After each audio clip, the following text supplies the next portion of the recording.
બોલ, શું કામ બોલાવી મને અહીંયા? તારી સાથે વાત કરવી હતી એટલા માટે બોલાવી. હવે શું વાત બાકી રહી ગઈ છે? તું તારે વાત કરવી છે અને તને કહી દો, જો લગ્નની વાત કરવાનો હોય ને તો રહેવા દેજે.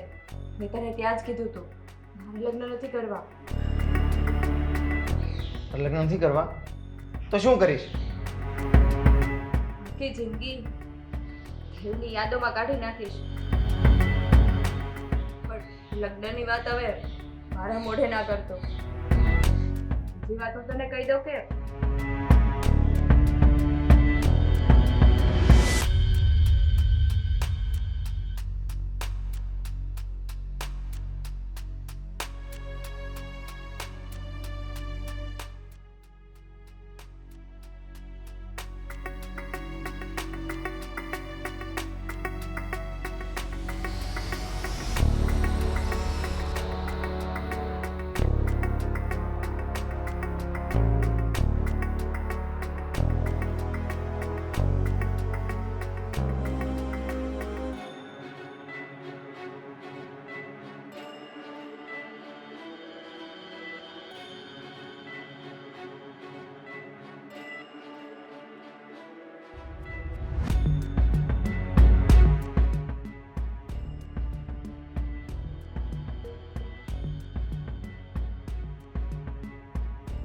ચોરાશી, નાનપણથી આપણો બંનેનો સંબંધ જેવો પવિત્ર હતો ને એવો જ પવિત્ર અત્યારે આપણો સંબંધ પવિત્ર રહેશે. પણ આપણે પપ્પાને કહી દઈએ. આનાથી આ બધું નહીં થાય. અરે તું એમ કહે છે કે નહીં થાય તો પછી આ તારા પપ્પાની આબરૂનો જરૂર વિચાર કર, તારી આબરૂનો વિચાર કર અને આ સમાજને શું જવાબ આપીશું?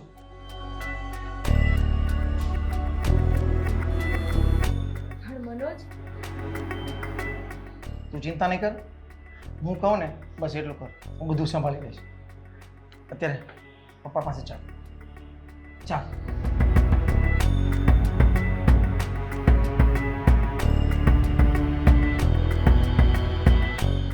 હા, જો તને કહું, હવે ઘરના જેટલા પરસોરણ કામ બધા પડ્યા હોય ને એ બધા છે ને ફટાફટ ઉકેલી નાખજો.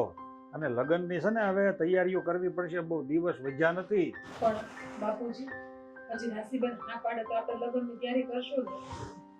હા, મને મારી દીકરી ઉપર ભરોસો છે, એ ના નહીં પાડે. પણ આપણે તો આપણી તૈયારીમાં બધું રહેવું પડે ને. અને આ પ્રસંગનું કામ બધું એવું કરવાનું છે ને કે માણસ બધું જોતું રહે. આવા બધા મોકા કાંઈ જિંદગીમાં વારે વારે ન મળે. મારી એકની એક દીકરીના લગ્ન છે. હા પપ્પા, જો રાશિબેન હા પાડે ને તો એ લગ્નમાં કોઈ જાતની કમી આપણે આવવા જ નથી દેવી. બસ હા. માતાજી કરે ને હોવ હારાવાના થઈ જાય. હા હા, માતાજી ઉપર ભરોસો રાખો, હવે સારું જ થાય, કાંઈ નબળું નહીં. બસ હવે છેલ્લે ઈ એક સહારો છે માતાજી. એ હા, હવે હારાવાના થઈ જાય, તમ તારે કોઈ ચિંતા કરો માં. હવે બધું માતાજી ઉપર છોડ્યું છે આપણે. હા, આવો આવો બેટા, આવો. જય શ્રી કૃષ્ણ. જય શ્રી કૃષ્ણ. પપ્પા, તમે મને કીધું હતું ને કે તું જઈને રાશિને સમજાવ. હા, મેં એને સમજાવી અને હવે અમે બંને લગ્ન કરવા રાજી થઈ ગયા છીએ. શું વાત છે? હા. તો સોનામાં સુગંધ મળી ગઈ. હા રાશિ બેટા, પણ લગ્ન કરવા માટે રાજી તો છો ને? હા મમ્મી. હા બેટા, તમે લોકોએ આ બહુ સારા સમાચાર દીધા હો. મારા માથેથી ભાર ઉતરી ગયો. અને હા, શું કહું ને તો મને તો બીક હતી કે હવે હું થાહે.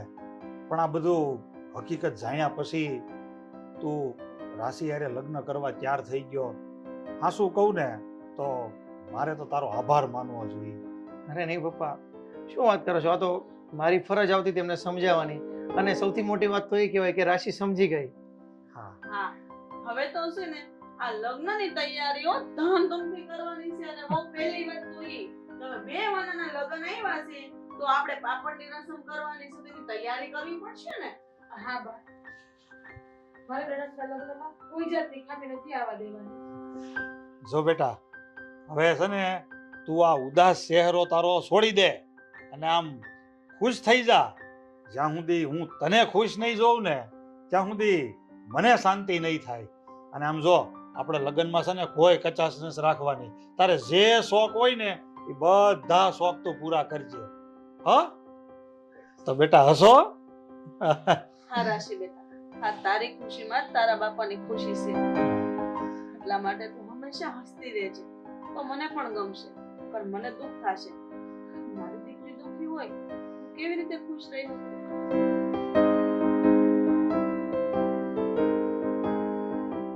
હા કામ છે ને પરિપૂર્ણ થઈ ગયું હો. હવે મને નવ નિરાશ થઈ ગઈ. દીકરી હારે વહી જાય પછી માવતરને શાંતિ થાય. હા તારી વાત હાવ હાસી હો. આ ઓલી કહેવત છે ને કે દીકરી હાપનો ભારો, ઈ કહેવત ખોટી નથી હો. આમ આ એક વ્યવહારિક કામની જવાબદારી આપણી માથે હતી ને એ ઉતરી ગઈ ને એમ લાગે છે કે હવે તો હાવ નિરાશ થઈ ગઈ ને હું તો હાવ નિવૃત્ત થઈ ગયો. અને જો નહીં આ તમે તે કેટલા ટાઈમ પછી હાવ બે હિંડોળે ભેગા બેહીને હિસકો થવો. હા તમને આજ અમે આવો ભેગા બેઠા હતા આંખમાં કણાની જેમ ખટકા કા. અરે ના રે ના, આ તો છે ને તમ તારે આમ જો જે મને એવું જે દેખાણું ને એ કીધું. આ ઓલું કહેવાય ને કે ટકે શેર ભાજી ને ટકે શેર ખાધા. હો રેઢા રાજ કરો મોજ. સાચું કહું ને બાપુજી, તો રાશિબેન વગર ઘર ખાલી ખાલી લાગે, ગમતું નથી એના વગર. હા ઈ વાત તમે હાસી કરી લ્યો. અને આખો દી બોલ બોલ બોલ બોલ કર્યા જ કરે. મને તો આખો દી હેરાન કર્યા કરતા ભાભી ભાભી કરીને. હા હવે આમ ટાઈમ નથી જાતો. સાચું કહું ને તો એના વગર મારો તો મારે તો છે ને આ રાશિ દીકરી હારે ગઈ પણ આ વહુ ઘરે છે ને એટલે મને બહુ ઓછું નથી લાગતું. મને તો એવું જ લાગે છે કે મારી દીકરી મારી પાસે જ છે. હું કહી દીધી આપણો કાકા નથી નાગજી કાકા, એના કઈ બે છોકરા બાંધ્યા હતા. હા એને હું બીજો ધંધો છે બાંધવા સિવાય. પણ એને ચડાવે છે કોણ? આપડા ફઈ. તો પછી હા. બાંધે જ ને. ફઈને ઈ જ ધંધો છે. અહીંયા આવે તે આપણા છોકરાને સડાવે ને ત્યાં જાય તે એના છોકરાને સડાવે. બેન વચ્ચે કરે ઝઘડો એટલે પછી એને ધડો ધડ બાંધે તે શાંતિ થાય ફઈને. ઈ તો મમ્મી, તેથી તમે કહી દીધું ને તો સારું થયું. બાકી આપણા ઘરમાં ડખા જ કરાવવાના. હા, રાશિબેનના લગ્ન. મારા ઘરમાં ડખા બખા નો હાલે હો. તમારા ઘરમાં રાખવાનું બધું હું ચોખ્ખું સટકાઈ દઉં. ફૂઈ હોય તેને ઘેરે આપણી ઘેર હું લેવાને. આ તમારા હારા બહુ ઉપરાણું લઈને દોડ્યા આવે મારી બેન મારી બેન. ભાળી આવે તમારી બેન ને. અરે શાંતિ રે. આ તો વાત એવી કરે છે જાણે કેમ મારી બેને હામી બેઠી હોય. તો હું બસ, લે લ્યો. રાશિ અરે, બેટા આવો આવો આવો. હાય કેમ છો? કૃષ્ણ.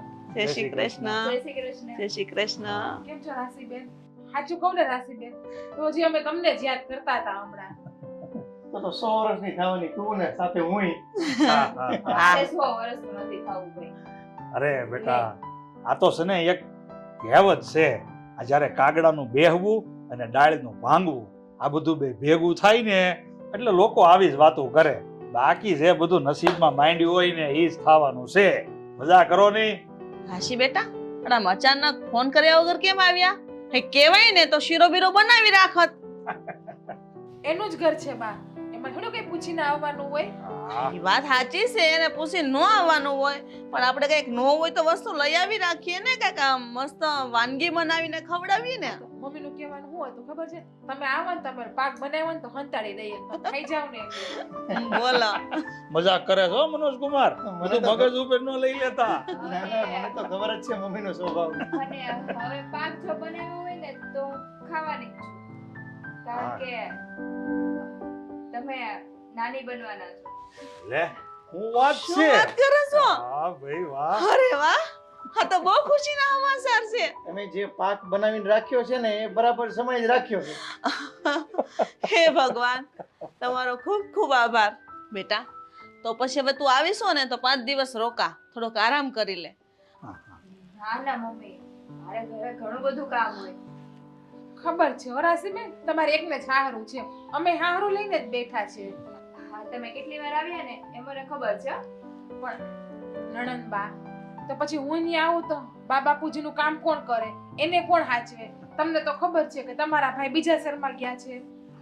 એટલે બેન એ એટલે જ કહે છે કે એ જો અહીંયા 5 દિવસ રોકાશે તો પછી ત્યાં મારી સાર સંભાળ કોણ રાખશે? તમે અહીંયા રોકાઈ જાવ ને. હા, તમારી બેનનું જ ઘર છે. તો ઘર જમાઈ આવશે. ના ના ઘર જવાય નહીં, આપણે 5 દિવસ બંને સાથે અહીંયા રોકાય ને તો તારી સાથે મને પણ સારું ખાવાનું મળે ને. લે એટલે એટલે મમ્મી, હું નથી બનાવી દેતી તમને જમવાનું.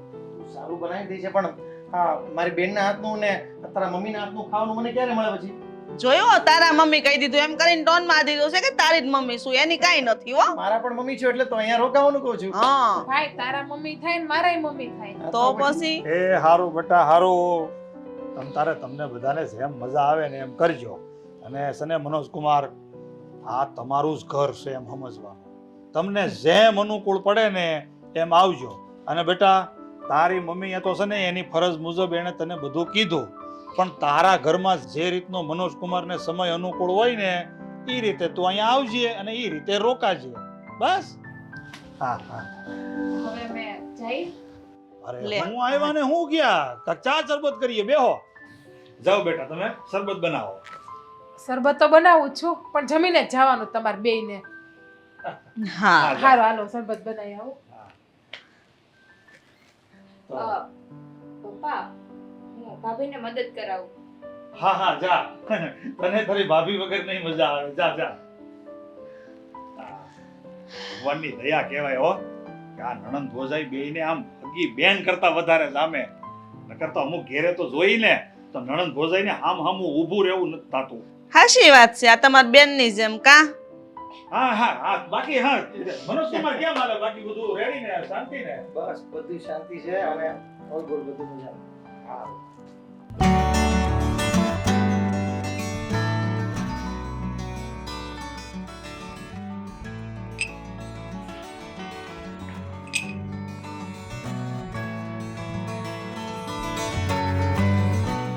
ભાભી નાસીબેન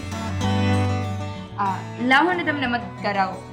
તમે બેસો હું કરી નાખું છું હા ના શરબત બનાવવાનું છે ને ચાલો આપણે સાથે મળીને બનાવી નાખીએ. મને ખબર છે હો તમારા ભાઈના ઘરે જે શરબત બનાવતા શીખી ગયા ને એ. હા એક વાત પૂછું રાશિ પૂછો ને.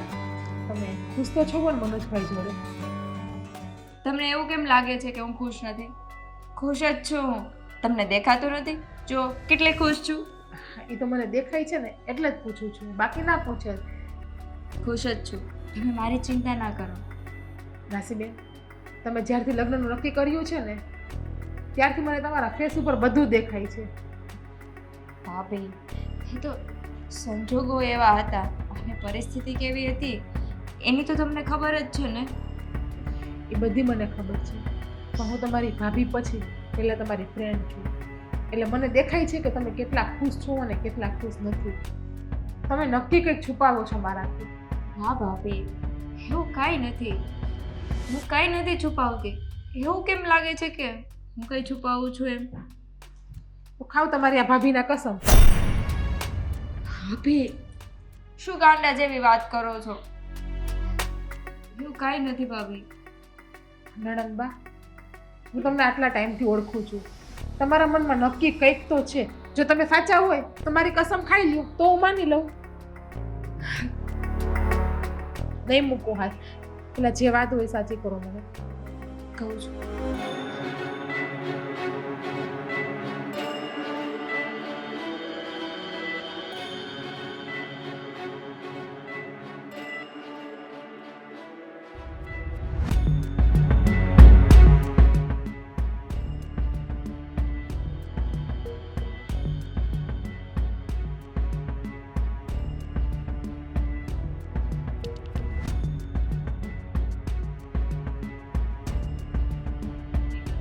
इधर खबर नहीं लो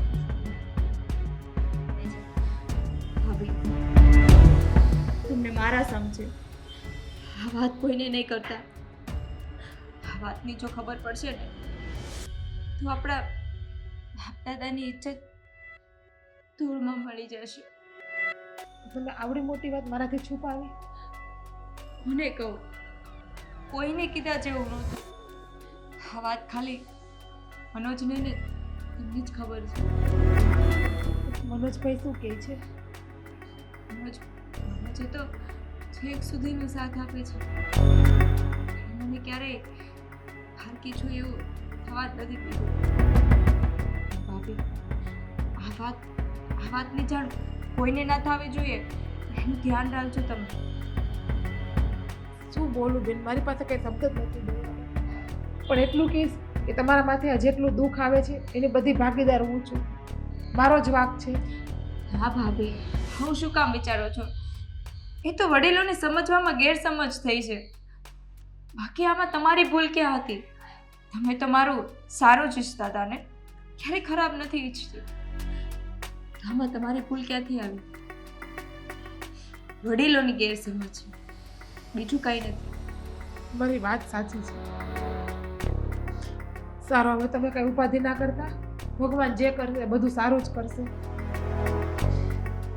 શરબત બનાવીને તમે બેસો, હું બનાવું છું. સારું.